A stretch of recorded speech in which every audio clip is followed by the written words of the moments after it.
All right. I realized I haven't posted a video up or an update for a long time. Let me think. When did this go up? So it says 2 years ago, but November 1st, 2020. So that means it's been almost 3 years since I did an update on the Ninja. And so I've got some videos updates that I just never put together, and so I'm gonna do that. But wanted to give you just kind of a little. There's a little bit of information I need to give you now. That is, first of all, so in 21, I decided to move to Tennessee, and that move involved a variety of things. I brought the bike with me, and then it's sat because we bought a sweat equity fixer house, and life, right? So one of the things, maybe I'll do another intro video on for the water pump issue, but I had a water pump issue, so I had to rebuild the water pump. But anyway, so what I'm going to, we did a first start before we moved, and we found it, it was a little, it hesitated, or not hesitated.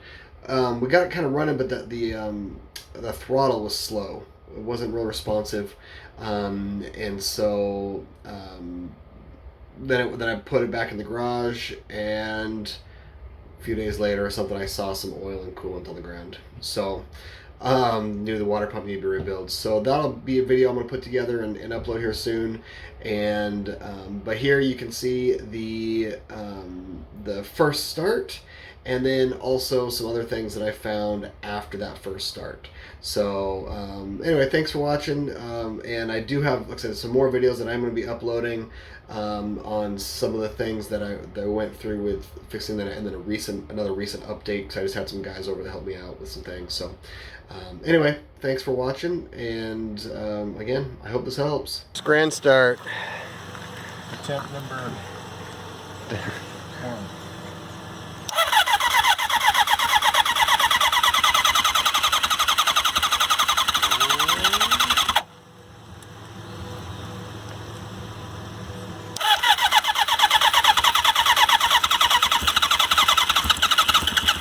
Oh, it's trying.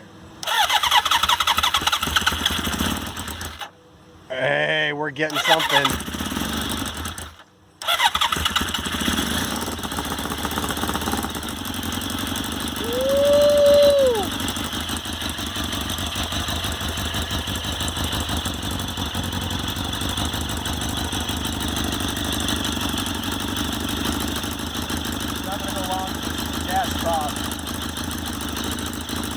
That's all right. That's still music to my ears. Woo! All right, now some more fixing and tuning. All right, hey everybody. It's been a little while since I've done other videos. Although, by the time you're watching this, they're all going to be on YouTube at the same time. So, fun for you. Anyways, hey, so I just want to share kind of where I'm at with this beastly bike. First of all, it's taken me over 2 years to do all this stuff, partly because I had some rough financial patches, but also because of those rough financial patches, I had to spend a lot more time trying to do work and other things, and I couldn't put time here. Some things I just wasn't sure what I wanted to do, it just goes to the back burner because it just sits in the garage, right? Well, I'm going to be moving out of state, so I got to get this thing done. So I've got to be in my bonnet to get her done.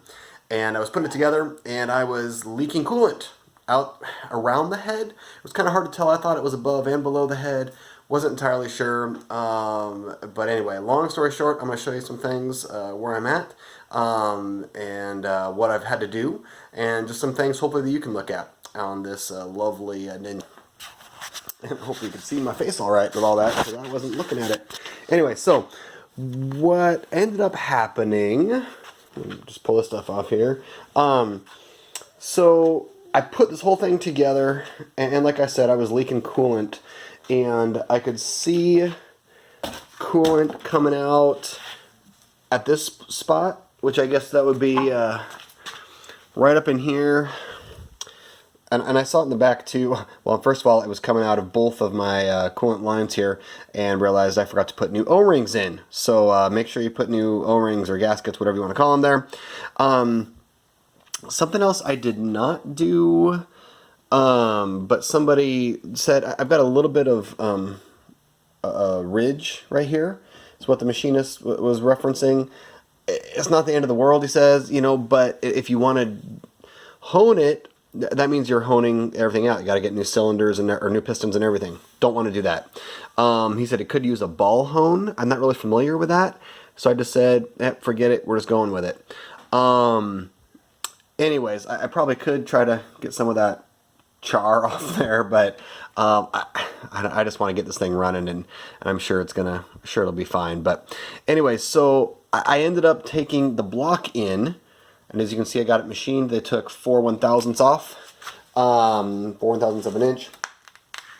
And this looks so much nicer than it did. And also, part of the reason was in my wisdom, knew I shouldn't do this, but I did anyways. I thought, I can just gently use a Dremel to try to get some of this stuff that's stuck on here.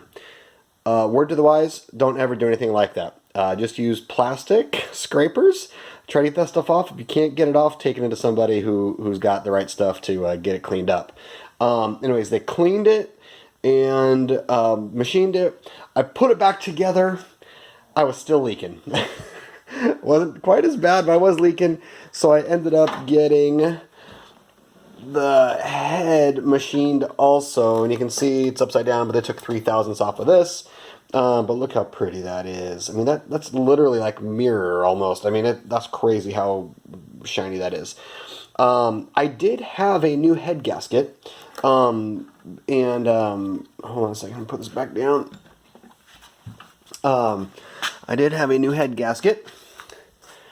And what's really interesting to me, I mean, you can see there's still, the coolant had leaked out of those holes and still in here. But there's also, you can see gunk right there. And I don't know where that's coming from, because it wasn't on there when I put it on. And that happened the first time I put it on also. Same thing right there, there's some more gunk. And anything on this side? No. So I don't know if that's leaking out with the coolant from the engine. I don't know. Either way, we decided, I'll forget that. I'll just get a new gasket. Well, you know what? I'll do a comparison too, because this one that I just got is supposed to be Kawasaki OEM. This one came in a big gasket kit that I got for like $75 or something. I'll show you. So this is that big old gasket kit, and I didn't need all of the gaskets because I'd take it all apart. But it had a lot of the gaskets that I needed, or most of them that I've needed, so that's been pretty slick. Also, notice my nice table, all the parts laid out and the way that I'm supposed to do it.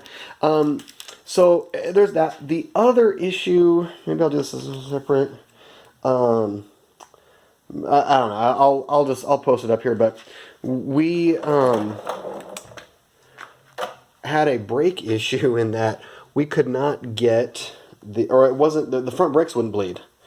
And I'm like, why won't this work? Everything online says, this is how you do it, this is how you do it. Well, we couldn't get the cylinders wouldn't come out. Thankfully I had extra set of calipers, and the other ones, there was a little bit easier. We were able to get, they just wouldn't move. They were seized or frozen up in there. So we got them out, got them all nice and clean. So now I've got to put those back together and get those on and then get that bled, and hopefully that works. So my clutch and rear brakes bled fine, no problems there. And so anyways, here's all the fun parts that I get to go put back on the bike. And so just for those of you who are wanting to know what the engine really looks like and whatnot, you're trying to eyeball things, here you go. So I ended up having to take this stuff off to get to this when I still had it all put together, to put the O-rings in, and now I got to put them back on because, anyways, it's, good times. Hopefully here though, by the end of this month, we'll have this thing running. We shall see. So those will be put back together tonight for sure. And then the next step is putting coolant in to see if it leaks or not. Anyways, there's a fun little update for you guys. Hopefully you guys don't have the same problems I do. But also, just again, word to the wise: if you're taking an engine down, while you've got it taken apart, just spend the $300 or whatever it's going to be. Get those things machined again, throw the new head gasket on, and call it good. There you go. Have a good day, guys.